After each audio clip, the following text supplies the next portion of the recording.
Well, hello and welcome to today's taping of the 4 and 3 podcast. If you haven't seen this before, we are doing a live taping here of our 4 and 3 podcast, a daily podcast where Trey and I head through some of the big stories of the day. You can see this is going to be our first one here. A pastor released from jail in Canada finally. We'll have the details on that. But with Trey Goins-Phillips and myself, and we're going to get that taping here underway in just a moment. Trey, how's it going? Good. It really is crazy to watch that video, particularly of him being put into the car, as you can see, like in the video, has bars on the window, and he's being patted down, and it makes you think that he's done this like awful thing, and their kids are having to witness that. And like you said the other day on the podcast, like they're kids. They're not going to understand the context of the fact that their dad's being arrested for no good reason whatsoever. No, and listen to this. Sorry, I was going to turn on the audio. You can hear the kids crying. I'll turn that on in a second. But yeah, that's just that's a traumatizing thing for a kid to have to watch. Yeah. And they're like, "Oh yeah, you can keep fighting it." And she's like, "Till what? Till you arrest me and take me away from the kids too?" I mean, like, what a ridiculous. I mean, the whole thing was a mess. But I mean, it seems like that was a while ago that reported on that. And finally out now, so we'll have the details there. But let's fire this thing up. I am going to hit record and off we go. Stand by.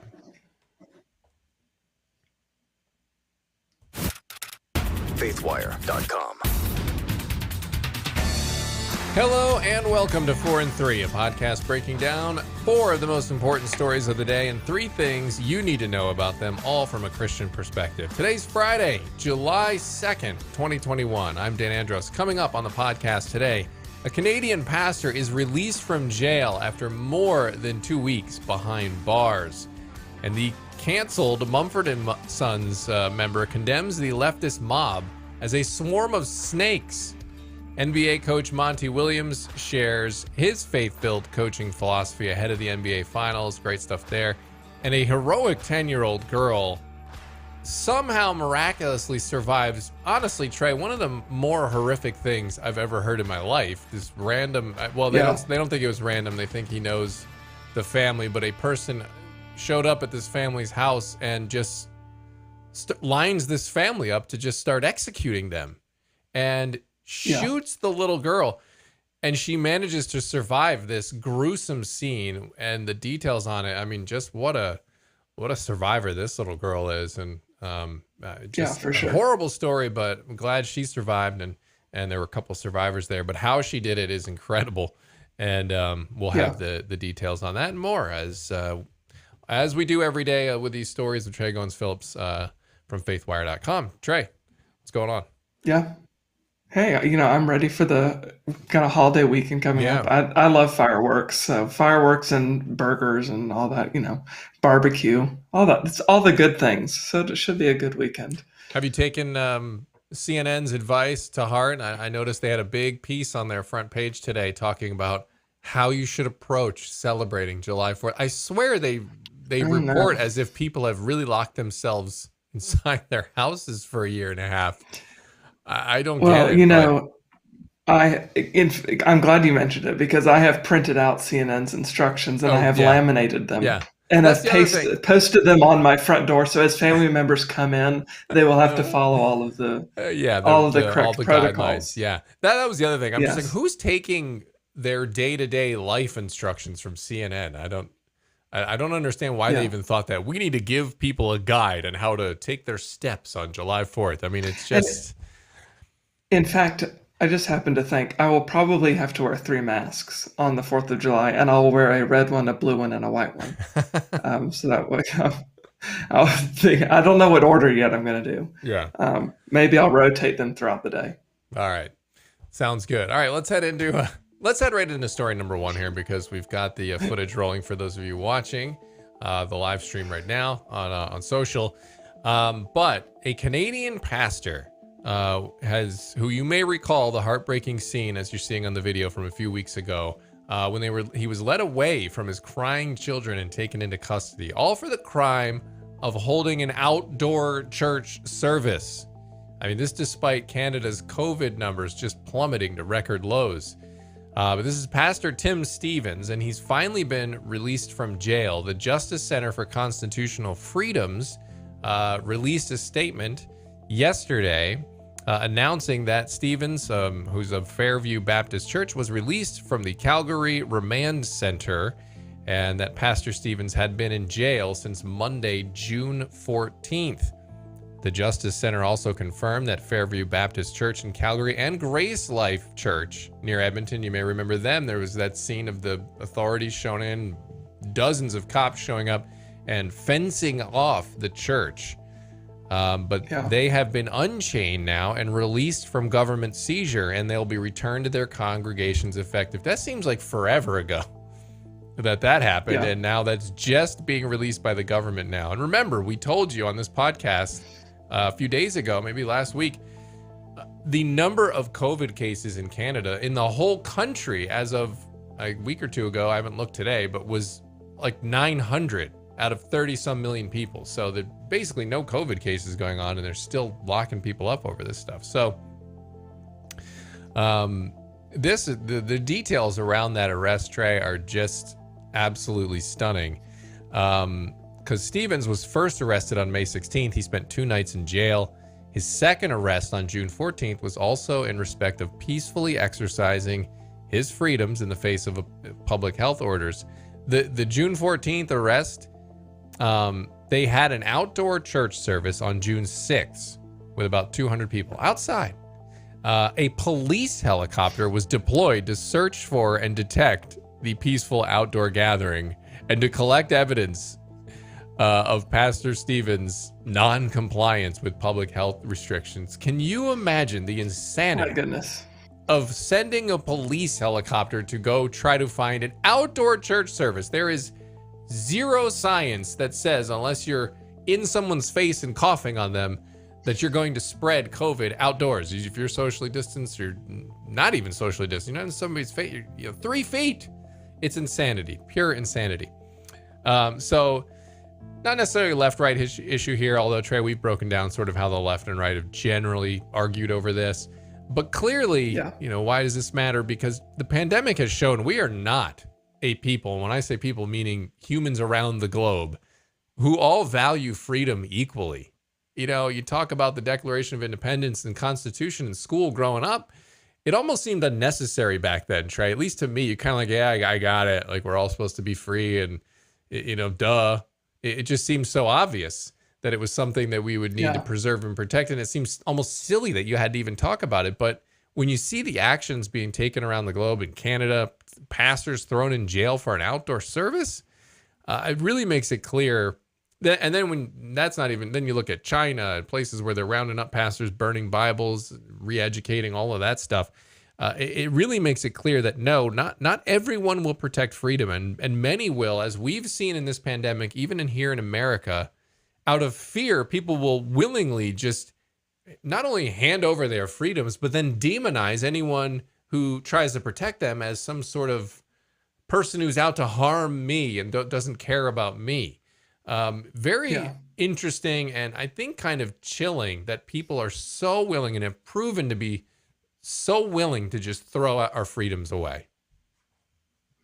Yeah, it kind of reminds me of that saying that I heard all the time growing up, kind of when I was learning about this stuff in school, and you'd hear like the Ronald Reagan saying that freedom is never more than one generation away from extinction. And I think I always thought of that as like, yeah, that's never going to happen. Like it's, this is America. And I know we're talking about a story in Canada, but like you said, just the fact that it's concerning to me that so many people are willing to give up certain rights in the name of safety. So it's like, well, it's okay to do this because it's what's keeping us safe. And a lot of this stuff doesn't have a clear end date to it. I mean, that's why a lot of the governors and legislators in the United States have gotten into trouble, is because they haven't really put clear end dates on it. It's like, okay, you can suspend some constitutional freedoms for an emergency situation, but it has to have a clear expiration date. And we have all these governors, like Whitmer and Michigan was one of them. It's like, well, she just kept extending it and extending it, extending it. And the courts there said, well, you can't just keep, ad infinitum, keep these edicts in place. Like eventually they're going to have to expire because otherwise it's not an emergency order. At that point, it just becomes your life. Everyday operating procedure. Right. And Governor Wolf, it was the same thing. And the citizens of Pennsylvania voted to, restrict those emergency powers to a shorter window. Despite the wording, I'll have to show that to y'all sometime. If you're in Pennsylvania, you know what I'm talking about. The wording on that measure was it was written by the Wolf team, and it was insanity. They tried to make it sound like you were some sort of authoritarian if you wanted to vote to limit the power of the governor. So, so it's interesting to see that dynamic at play for sure. Yeah, I mean, but it's been at least on the left, it's been kind of a contradiction in the way that they've thought about the stuff, even with Trump, where they've said, well, he's too much of an authoritarian, he's dictatorial, we don't want him to do this. And then COVID hit. I can't believe Trump isn't locking down the country unilaterally and making all these decisions unilaterally. So it's kind of like, okay, which one do you want? Yeah.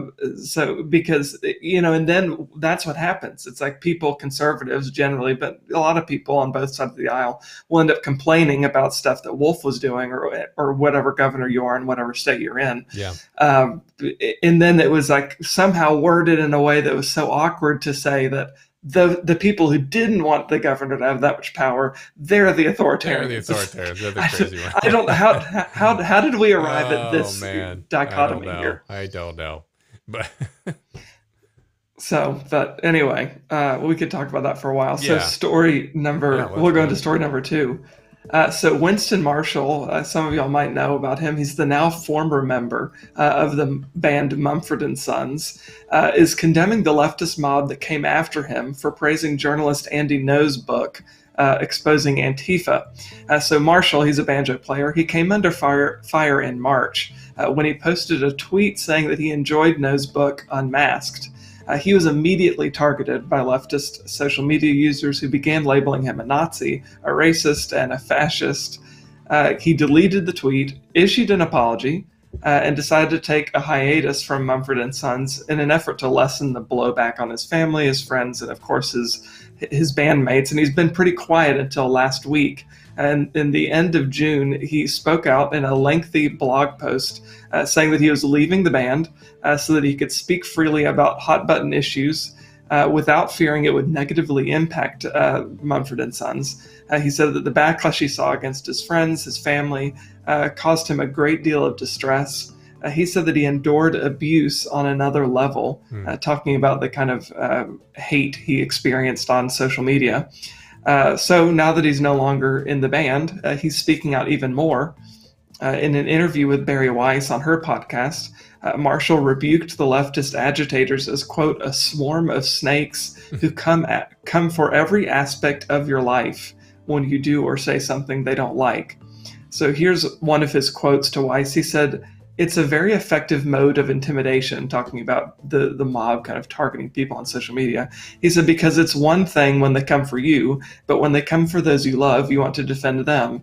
He said, "I imagine it's very confusing for those people, particularly if they don't know what's going on. They haven't followed the story and seen why the backlash is coming, because presumably the family members and friends of whoever the target is may not even agree. They're just kind of being targeted because they're associated with the initial problem person."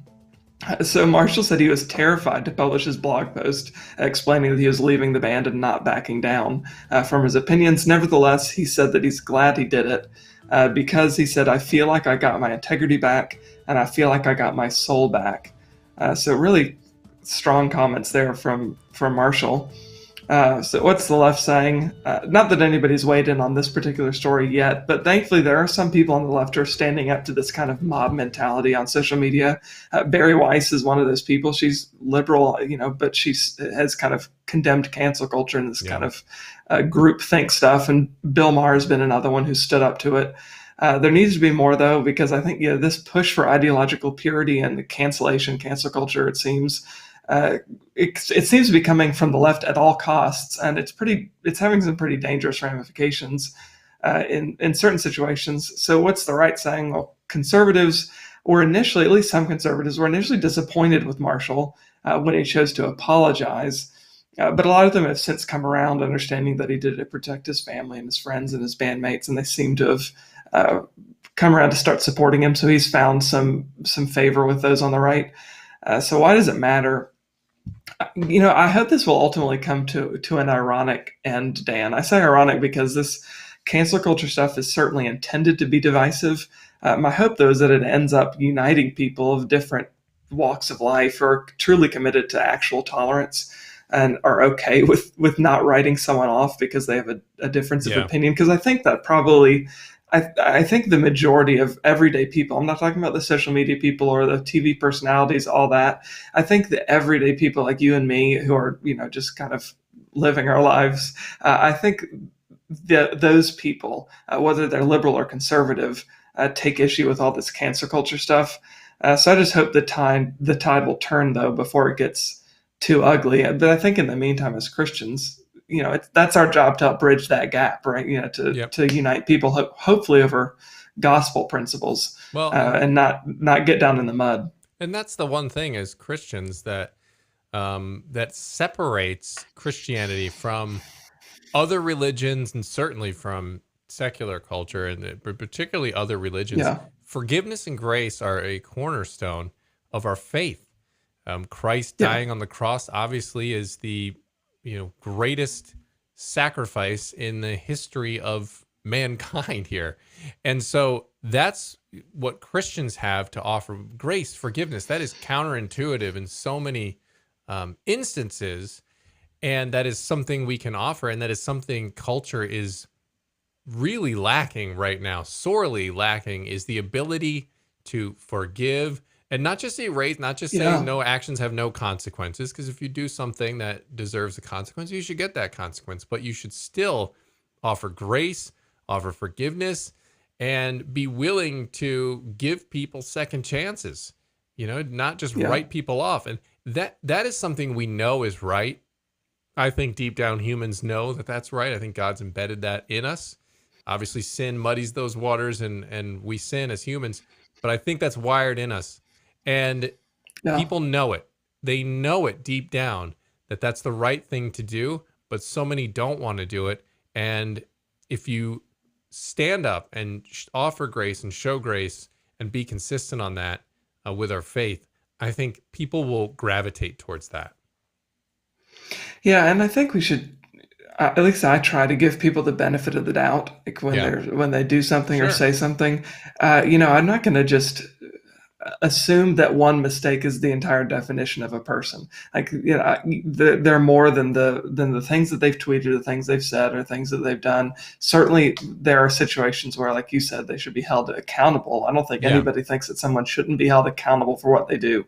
But holding somebody accountable for something that they said that was inappropriate or immature or wrong, hateful, whatever, and canceling them altogether, removing them from polite society, those are two different things. Mm-hmm. Like we can walk and chew gum at the same time. I can hold somebody accountable for their actions without completely writing them off as a person. And I think that's the balance that as believers, we have to strike, because we know that all people are created in the image of God. So whether we get along with them or agree with them right off the bat shouldn't really matter. It shouldn't make an impact on how we treat them, because above all that is their value as a human being.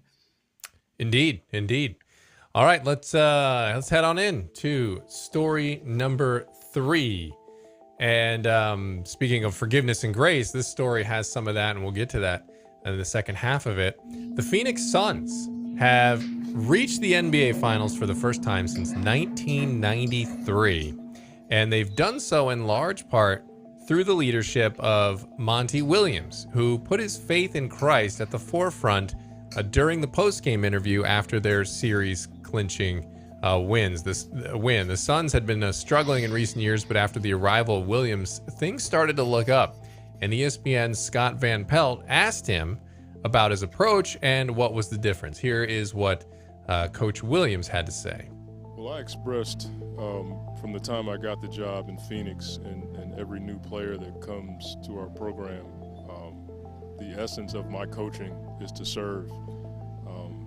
As a believer in Christ, that's what I'm here for. And I tell them all the time, if I get on you, I'm not calling you out, I'm calling you up. You have potential, and I have to work my tail off to help you reach that potential. You may recall Williams gave a beautiful eulogy for his late wife, Ingrid Williams, who died 5 years ago, back in 2016, at the age of 44, in a tragic car accident. And the person driving the other vehicle had crossed into oncoming traffic and hit Ingrid's car head on. The driver was under the influence of meth, and 3 of Williams' children were in the car too. They survived, but here's a clip of what Williams said about their attitude towards that family and towards everything that was happening at that time. This is from the eulogy that he gave. Life is hard. It is very hard, and that was tough. But we hold no ill will towards the Donaldson family. And we, as a group, brothers united in unity, should be praying for that family because they grieve as well. So let's not lose sight of what's important. God will work this out. My wife is in heaven. God loves us. God is love. And when we walk away from this place today, let's celebrate, because my wife is where we all need to be. And I'm envious of that. But I got 5 crumb snatchers I got to deal with. I love you guys for taking time out of your day to celebrate my wife. We didn't lose her. When you lose something, you can't find it. I know exactly where my wife is. And he went on and closed. It's just a beautiful, beautiful eulogy. And he talked about his wife's faith and talked about how he had admired her for her strong and unwavering faith, and how it impacted him and also their family. And you can clearly see the impact of that on Williams and his family as they do life and do navigate things like tragedy, now managing a basketball team going to the NBA Finals. So obviously not a left or right issue here, Trey, but I'm always inspired, when you see someone living out their faith like that, when the rubber meets the road, when it really gets tough, in those just really make or break moments. And, when you see Christ clearly carrying someone through, if you watch his eulogy, which is in the article that we have up on faithwire.com right now, you can see it down there in the article. You just look at somebody who just lost their wife, and he talks about how close they were and how he'd leave. I mean, the NBA is a very demanding job, and he'd talk about how he'd leave early and get out of there because he wanted to go home and spend time with his wife. So for him to be that put together during that eulogy and to even be able to stand and speak, it's only through the power of Christ that you can do that. And so to me, it's inspiring when I see that happening, and because it glorifies God. It points people towards God, because they say, wow, how is he doing that? And he's still giving God glory in the middle of that. You heard him talking about God is good, and there's pain, and this is tough, and this isn't the way I would have wanted it to go, but he's still glorifying God in that, still trusting in God. And so that's it. That's an inspiration, I think, for fellow believers to have. And so with my Celtics out of contention, Trey, I think I'm definitely going to be cheering for the Suns, whoever they end up playing here in the finals. Yeah. So, with stories like this, I always think, like recently, one of my pastors at my church, his mother passed away of COVID. And he talked through that a lot on his social media, but also from the pulpit at church, talking about how it's strengthened his faith and how he's relied on Christ in the midst of it, and leaned on the Holy Spirit for comfort. And listening to him and then listening to this eulogy, to me, it's always like I'm left awestruck and also a little bit convicted, because I'm thinking, I don't know, I'd like to think, I hope that my faith would be that strong, that I wouldn't be shaken by something like that. Certainly you're going to be distressed and grieving, but I'd like to think that my faith would be as strong as his was, or his is. through that kind of a process, because that's really when the rubber meets the road, right? It's easy to talk about these things kind of in the abstract. Like it's easy to say, oh, I'll have faith if this happens or if that happens. But then when it actually happens, it's like your reality has changed in an instant. The way you view the world has been challenged, like in every possible way. So, you have to be inspired by people like this who go through such tragedy and still, not only do they keep their faith, it seems that in almost every case, people who are true, authentic believers end up having an even deeper and more profound relationship with God. And I think there's something to envy there, that they've got that closeness with the Lord, even through something so difficult and sad. So it's just an inspiring story. And I'm not really a sports fan, but I'll be cheering for the Suns just because of Williams. Yeah, indeed. So, all right, story number 4. So this one is a tough story, but it's truly a heroic little girl, like Dan said at the beginning. So a 10-year-old girl from Houston, she survived the massacre of her family by playing dead as a gunman lined up members of the family and shot them. It's even hard to read, and I'm in the middle of writing a post about it on Faithwire.com, and it's kind of surreal to even be writing it, because I cannot even imagine putting myself in the shoes of this little girl. No. So the heartbreaking scene unfolded this past Wednesday night when an attacker entered the apartment in Southwest Houston and shot and killed a 6-year-old little girl, as well as her mom and her dad. Thankfully, their 8-year-old son, they've got 4 kids total. Their 8-year-old son was away at the time, and their 1-year-old baby boy, he was not injured. So their brave 10-year-old little daughter, like I said, she had been shot in the arm near the elbow, so she was bleeding and had a gunshot wound. She played dead, and when the shooter left, she got up and she called her grandmother, who then called 911. I can't say it enough how brave this little girl is. Unbelievable. So she told her family. She actually FaceTimed her grandmother and was showing her everything while she was walking through, so that her grandmother would know what to communicate to 911. So she said that a masked man knocked on their door, and when their dad opened it, the gunman grabbed her 1-year-old little brother out of her father's hands, threw him on the couch, and began shooting. And that's when the 10-year-old girl was shot in the arm. And then after all of them were shot, the 1-year-old, like I said, was uninjured, thankfully. After he shot everybody and he assumed the 10-year-old girl was dead, he grabbed all of their bodies and lined them up, and she was able to stay completely still while he was lining them up. So just to me, that's miraculous that she was able to stay like that. I don't know how else to describe that other than just God's favor on her. That she was able to stay completely still despite having a gunshot wound in her arm and being dragged by somebody who presumed her to be dead. And as she just witnessed her entire family basically get shot. Exactly. Parents. So the trauma of that alone. You'd think you'd just be freaking out, and then to literally play dead, just unbelievable. So police don't think this was random. They don't think it was a robbery either. They believe the killer knew the family, and they're currently searching for the attacker. And anybody, I think, in the area who has information, they're urging them to call the police. And there's a $5,000 reward up for anybody who has some valuable information that could lead to his arrest. So obviously not a political story at all. So the assistant police chief, Patricia Cantu, she said that the department is sending its prayers to the family. She said this was a very difficult scene, not only for us, the officers, but for the family as well, of course. So we're sending out prayers and hopes that anybody has any information to call the police department. So certainly as believers, we need to be in prayer for this little girl who just lost her parents and one of her siblings. And like Dan said, she had to witness all of it happen in front of her and is really the only witness they have to any of this. So police are working with her as best they can.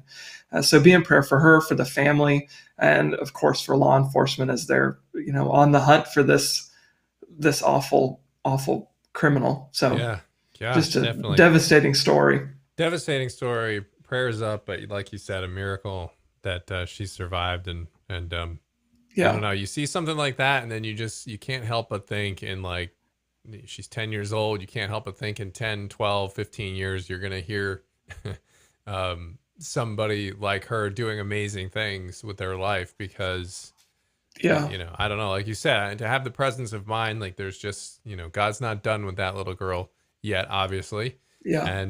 And so, continued prayers for that family. And hopefully we'll look and see, Trey, if they're out there, some GoFundMe's or something. I feel like at the very least, for sure. Kids like that have to go through that kind of trauma. You hope that you can, if they don't have family members that can help, but maybe they do. It seems like they had them interviewed there on the news story. But if they don't, you'd like the families not to have to worry about finances in the middle of that. Let them just focus on dealing with the trauma that those kids are going to have to grow up with now after suffering this horrible thing. So we'll look to. I mean, another piece of good news is that the 8-year-old like I said, he was away. He was with his uncle. Yeah. And it looks like their uncle has kind of stepped in and the grandparents. Good. So like you said, it's good that they've got some family because they're going to need that support. And any sort of GoFundMe's or any of that we'll have linked in our story if we find them. All right. And with that, we will head into the July 4th weekend. Have a great weekend. You don't have to consult CNN before you head out on the weekend to find out how to act. Enjoy your weekend and celebrating this great country. So God bless you. We will see you back here on Tuesday after the long weekend. God bless. Have a great weekend.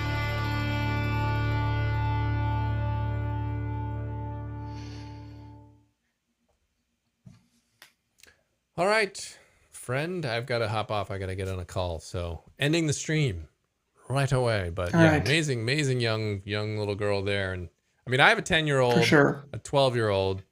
I've got 16, 12, 10, and 6. So I do have a 10 and a 6. But hey, I mean, kids are all different, I'll just say, like, I know one of my sons would be the one that I think would handle we always joke, my one son, we're like, if you get lost in the, wilderness somewhere, you want to be with him because he'll figure it out. He's smart like that. The other ones, they're just kids. They don't think like that, So you can just see how God wires everybody different to have different giftings. And that reminds me, we should talk about that sometime, Trey. Like, how they say in school, like the gifted class, that's a pet peeve of mine because God gives everybody gifts. And so I just don't, I mean, maybe you could say like academically advanced or something, right? Like, but when you label kids gifted and then say, well, they're the special ones and they're gifted and we're just the retreads here sitting in here. I don't know. I feel like it's one of those subtle mental things that happens, like it's everyone has a gift. God made you for a purpose and, he didn't just make a bunch of duds. So, I think that's just a journey of figuring that out and finding that out. But I think the world we have kind of sets up where there are certain things that are valued higher than others. Yeah, exactly. But sometimes it just takes time to discover what your gifting is. But like you said, everybody's created in God's image and is designed for a divine purpose. So we all have value. It's just finding it. And that little girl just is, to me, is. God prepared her ahead of time to have that kind of bravery and courage. And like you said in the podcast, I just look forward to seeing God using her in great ways in the years to come. So, and her family too, and her surviving baby brother who's only 1 year old, and her older brother who's 8. So just God has great stuff in store for them, and hopefully they find their purpose. Indeed. All right, everybody, have a great July 4th weekend. And like we said, we'll see you back here on